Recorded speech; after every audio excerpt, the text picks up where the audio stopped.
बिस्मिल्लाहिर्रहमानिर्रहीम।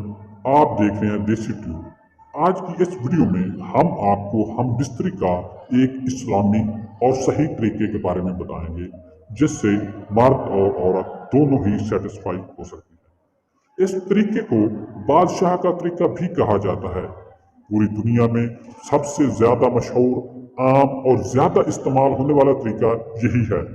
इस तरीके के मुताबिक औरत नीचे और मर्द ऊपर होता है। आसान दखूल के लिए औरत की कमर के नीचे तकिया रखा जाता है, खसूसन अगर औरत दुबली पतली और उसके हिप्स भी दुबले पतले हों।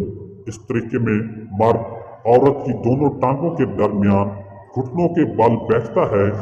औरत की टांगें मर्द के दोनों तरफ और कभी कंधों पर होती हैं, कभी मर्द के जिस्म के साथ मिली हुई और कभी खुली होती हैं।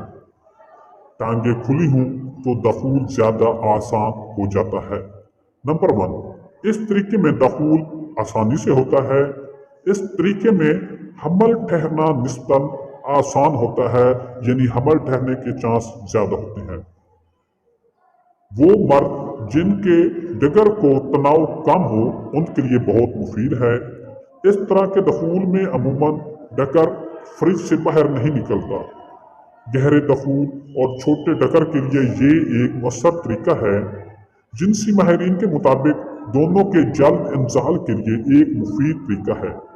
वो अफराद जो ज़्यादा देर तक हम बिस्तरी कर सकते हैं उनके लिए ज़्यादा लुत्फ अंगेज तरीका है।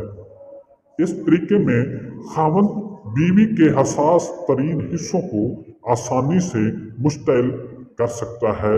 यानी ये बादशाहों का तरीका है और ये हर लिहाज से हम बिस्तरी का कामयाब तरीका है। इस तरह की मज़ीद वीडियो देखने के लिए नीचे से सब्सक्राइब